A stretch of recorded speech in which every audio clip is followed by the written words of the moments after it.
Yeah, so excuse me, Sunday morning, Sunday the 13th of October.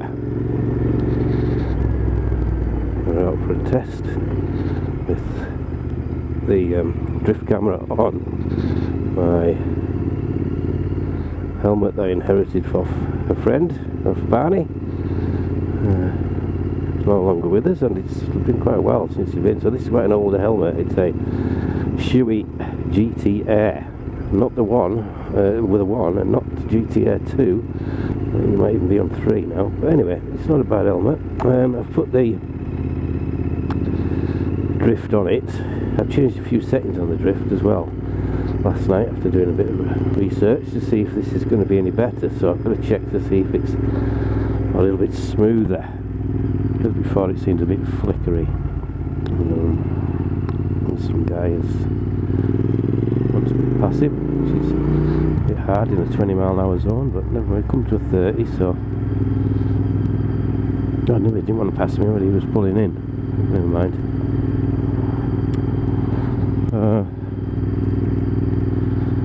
Yeah, so this is going to be my commute on my Royal Enfield Continental GT650, the next iteration of Royal Enfield's Continental GTs, the biggest one that they've made so far. Probably will be the biggest one. I can't imagine they'll make a bigger one. Out of all of the range, they've got 4 650s at the moment, another 2 at least in the pipeline that might be coming out. This to me is still the best looker. It's still the lightest, and it's got to still feel the sportiest. I have put some fork extensions on that I got from Coupe B that allowed me to lift the clip-ons onto the top of the yokes, which has made it more comfortable and easier for an old guy like me to ride. Enjoy, boys.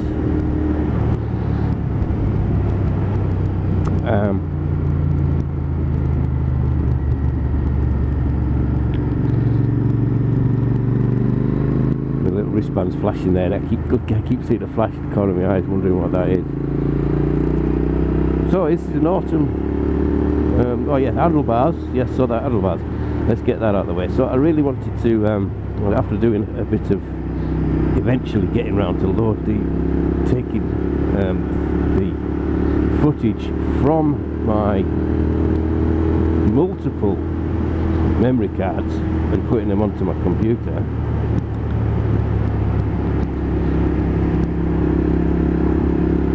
I realised I had not taken any footage on this bike, and it's a wonderful bike, and I really like it. It's just a little uncomfortable to ride. It's all right like this at the moment. I mean, if every time I went out on it, it was like this, and I could do this all the time, fly on and off the throttle like this, 50-60 miles an hour, lovely sweeping bends. Then I wouldn't need to do anything with these handlebars. In fact, I probably could have, after getting used to it, I probably could have left them in the clip-on position, but in the lower clip-on position. But if I want to go slowly, or if I'm out with some of my friends, Mark especially, and of course if I want to go down some different roads, or if I've got Angie with me, I just need the bars changing. So looks to me like Throttle and Thump have come to my rescue. Indian company. We'll see.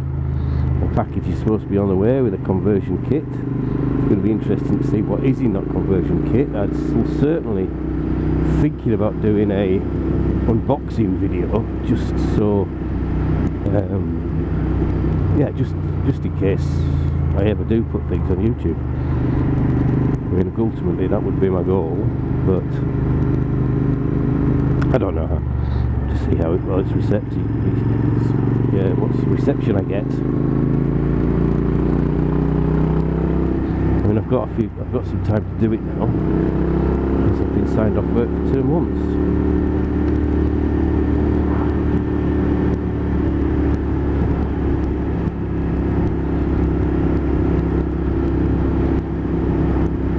I've been off for a week now, maybe 10 days. I'm not sure. I've certainly been off a week.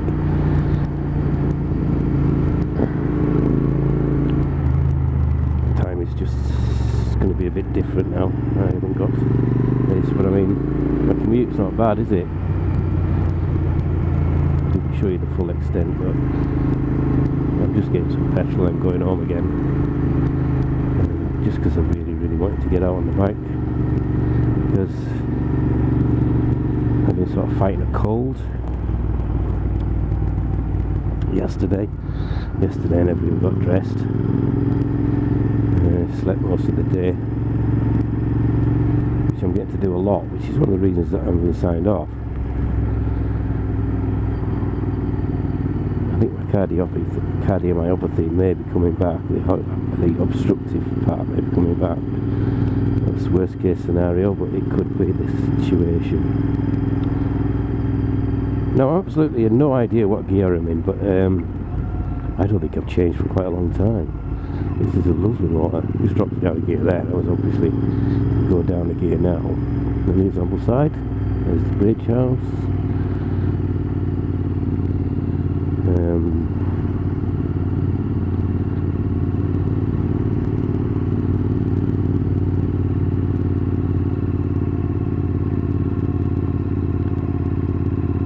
I guess the petrol, see how I feel.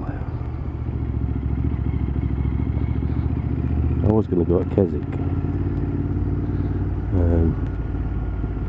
but then realised that I was cold, so I had to go back and get a windproof layer. I've got a heated jacket on, and it's okay, but it can't, you know, the wind chill is wind chill, and that will always trump. You know, the jacket's not windproof itself, or not totally windproof.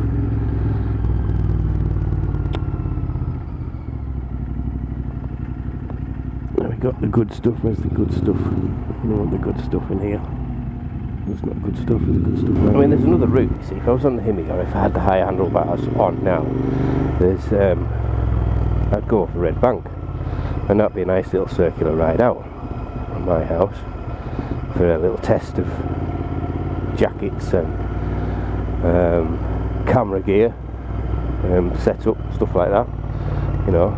But with these handlebars, I wouldn't really want to go there.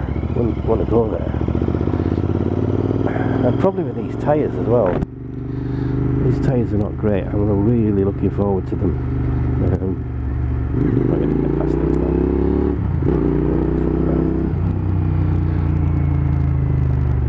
Being on a motorcycle and not getting past all the traffic, is there?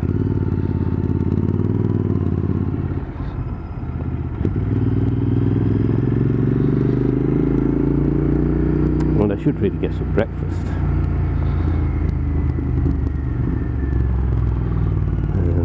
But I could do that at home and it cost me a lot less.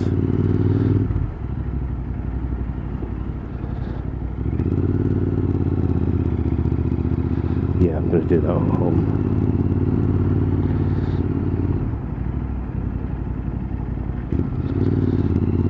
And just go back on the homeward bound commute.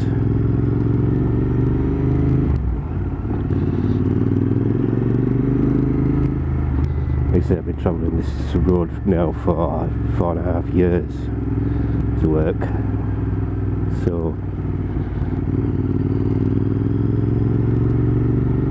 I kind of know it, yeah. Know what to expect.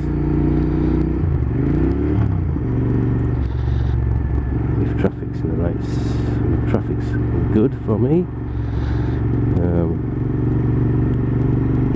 Southbound traffic's not looking good. Look at this guy's out, getting out of the way. That's nice. truck left, less to get past. Little CB125F, probably a good bike.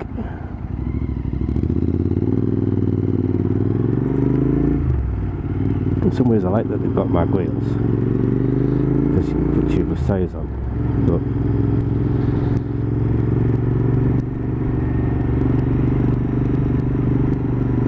I suppose when I get to an age, of course, when I get to an age where I'm going to be only riding 125s, I'm not going to be going off-road anyway, so the tubeless tyre thing is going to be irrelevant, isn't it? It's going to be a plus. This is where I can usually speed up, but the guy in the van looks like he's local, he's doing the same as what I would do, and there's a bit of diesel on the road. Let me get past him here. Nope. Oh, he's local. I'll just let him go. He knows what he's doing.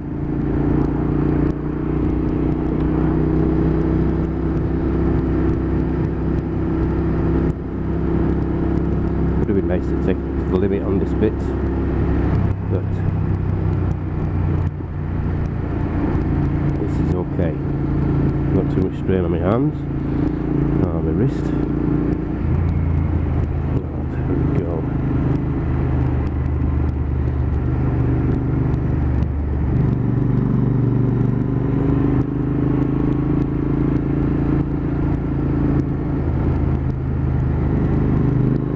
Definitely a local, cutting out the big, cutting out the dodgy bits.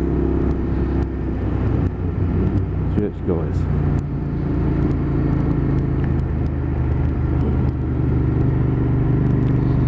He's actually speeding. I think he'll slow down now.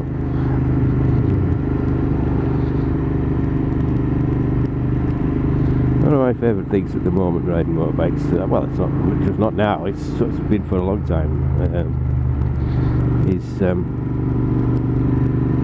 using my brakes.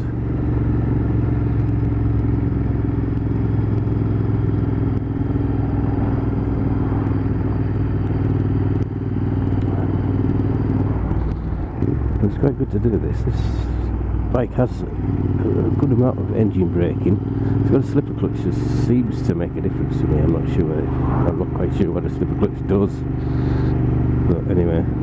So there's Rydal Water. I'm rather feeling really very guilty. See the rims on them tyres. Somebody had hit some shitty pothole there with them, or the curb or something. Look at that. So Rydal Water, looking autumnal. Like everywhere, the bracken's brown now, innit? Like, we had a frost, first frost the other morning, and wasn't much of a frost, but it certainly was freezing, and it's changed things drastically. They were starting to go, I mean, everything was starting to turn. It's definitely a yellowish, browny hint. But now things are just gone, haven't they? Look, I mean, there's a bit more covered in there, that wouldn't have got so cold. But out there on the open fells, that bracken is brown. I mean, that's one of the wonderful things about this commute. It's just, I mean, look at it, it's stunning. Lakes, woods, fairly decent roads. You know what I mean? I mean, this is a good road, to be honest. If you've got this to yourself, if I am early in the morning or in an evening, it's just stunning. You can really hammer on, and of course I know it as well. So I've been travelling it for so long. It's great.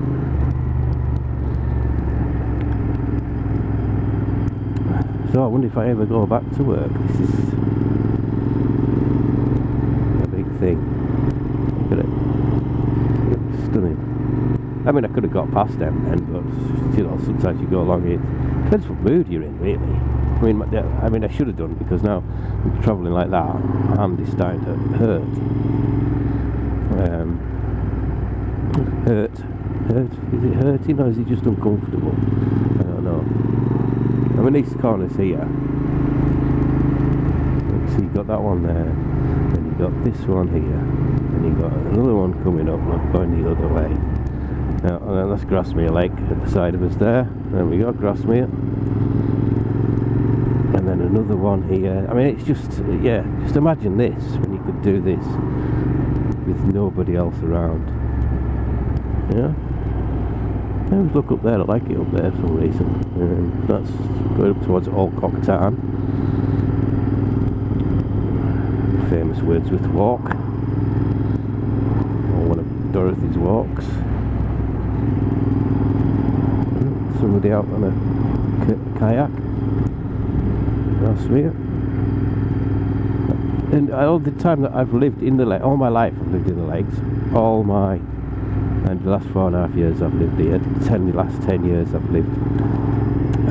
worked at Ambleside. The last 20 years I've worked next to Windermere Lake, and so in this area. Yet I have never canoed in Grasmere.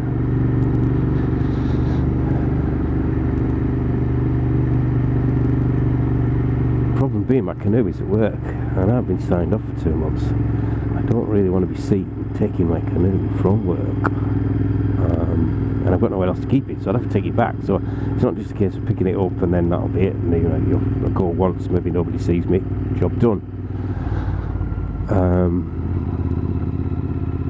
I've got to keep it there, really. Got nowhere else to keep it. Well, let me just show you this picture, if it's still there. This picture is awesome. It's still there. Look at that picture. Isn't that just amazing? That's actually a painting. How he's made the translucent sea at the sea. How he's done that. That is talent. Anyway, it's £5 grand, 4,700 or something like that.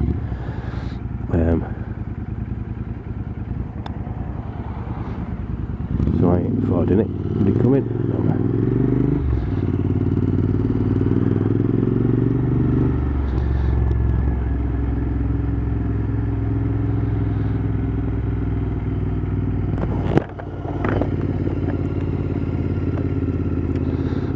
It's had that special coating on the outside. I could get some gingerbread. I could, but I'm not going to. Am I going to get gingerbread? Does anybody like it? Really? Not bothered, are they? Only me that likes it.